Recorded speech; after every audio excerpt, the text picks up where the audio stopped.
Okay guys, now we're moving on to redox reactions. So here's the thing about redox reactions. Oxidation is loss of electrons and reduction is gain of electrons. Remember this acronym of oil rig if you get confused. The only terminology that gets confusing with these is when you start talking about oxidizing agents and reducing agents. So the oxidizing agent is what induces the oxidation. It's not what actually gets oxidized, it's what causes the oxidation. So if it's not getting oxidized, it has to be getting reduced. The same thing with the reducing agent, same concept. So if it's the reducing agent, it's not the one getting reduced, it's the one that's inducing the reduction or causing the reduction. So it's the one that gets oxidized. So remember this terminology. You can also remember if you have agent after the word, it's just the opposite of whatever it is, or whatever it says. So if it says oxidizing agent, oh well, it's getting reduced. If it says reducing agent, oh well, it's getting oxidized. So use this type of flow to remember, okay? For assigning oxidation numbers or states, so number and state really means the same thing. You need to use the rules on page 349 of your textbook in order to figure out how you assign oxidation state. Something that's a free state is going to be just an oxidation state of 0. So if you had something like oxygen gas, or you had something like sodium metal, or anything like that, that's just an oxidation state of 0. It gets a little more complicated with compounds and with polyatomic ions and stuff like that. So let's do an example. Assign oxidation state of carbon and carbonate. So using the rules on page 349, we can kind of set this up like an algebra problem. So it's asking us to find the oxidation state of carbon. So we don't know what that is. I'm going to set that equal to the variable x. Then we have 3 oxygens, and we know that the oxidation state of oxygen is -2 because it's in group 6A. That's from your rules. The charge of carbonate is -2. So I know it says 2 minus, but when you're doing oxidation states and stuff, you're going to do +2, -2, stuff like that. So we have our equation set up. Now it's just solving for our unknown. So we can say x minus 6 equals -2. Therefore, x is equal to +4. So the oxidation state of carbon is 4. You could also write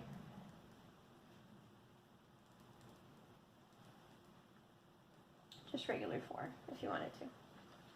So now let's move on to our next example.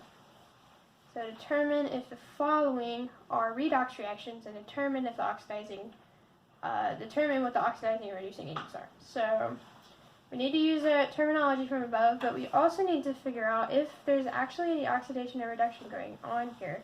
The way we figure that out is by assigning the oxidation states individually to everything. If it's in a compound, you assign the oxidation state into that individual element in the compound. So since lithium and oxygen gas are free states, we assign them an oxidation state of 0. Then we have our lithium oxide here.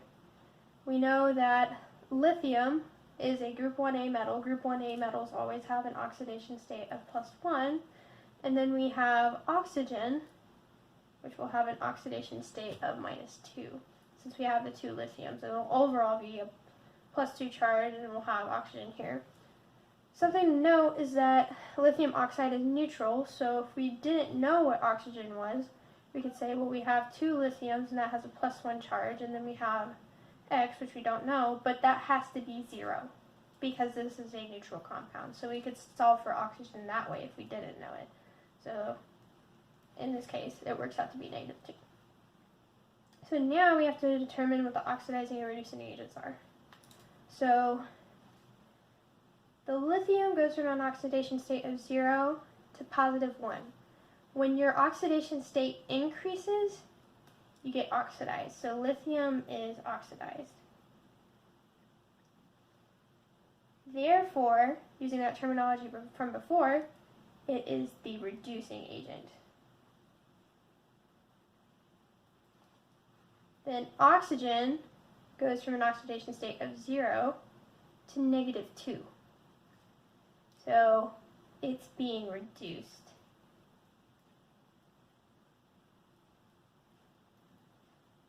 So it's the oxidizing agent. Your agent, or whatever's being oxidized, is always your reactant. So the O2 is what is reduced, not just O by itself. So now let's do another example. We have our HBr plus KOH yields water. So what's the sign the oxidation states like we did before? The oxidation state of hydrogen from your rules is +1, and of bromine is -1. For potassium, it's +1. And then for hydroxide is an anion, like this. So the oxidation state of oxygen in that is -2, and the oxidation state of hydrogen is +1. So we have +1 and then -2 here for our reactants. Then for the water, we have the same deal, +1 for the hydrogen and then -2 for the oxygen. And then we have the same ones that we had for potassium and bromine on the other side. So if you look, none of the oxidation states actually changed. Therefore, this is not a redox reaction. If the oxidation states don't change, then it's not a redox reaction and you can move on. So now let's move on to the next couple of examples. So example 3, determine if the following redox reactions are spontaneous. The way you determine spontaneity is by looking at table 8.4 on page 355 of your book. So it's right here. It's going to be kind of hard to see, but it's right here. The further up you go, the more reactive it is and the more likely it is to be oxidized, and the further down you go on the table, the less likely it is to be oxidized because it's less reactive. So you need to figure out from the reaction what's really going to be oxidized and what's really going to not be oxidized, or what's going to be reduced spontaneously. If something's spontaneous, it means it happens naturally and you don't have to induce anything or add anything like an electric current. So let's look at A. The copper 2+ goes to copper solid, and then the magnesium solid goes to just some aqueous 2+ ions of magnesium. So if you look at the table, you figure out that the spontaneity or the activity of magnesium is higher than that of copper. So yes, this is a spontaneous reaction.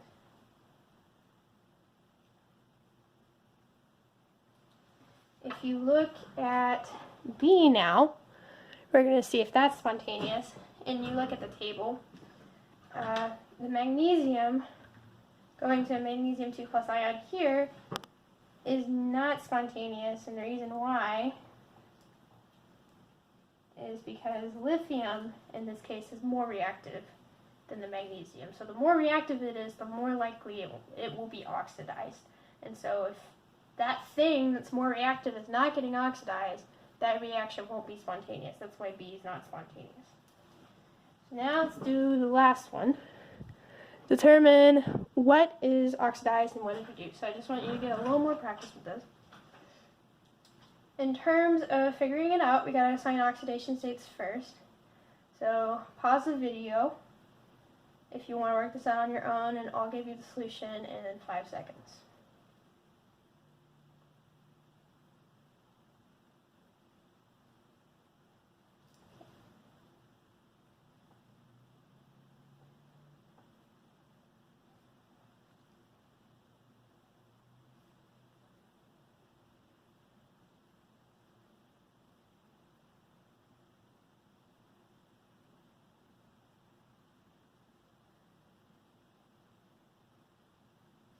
Boom, there's the solution.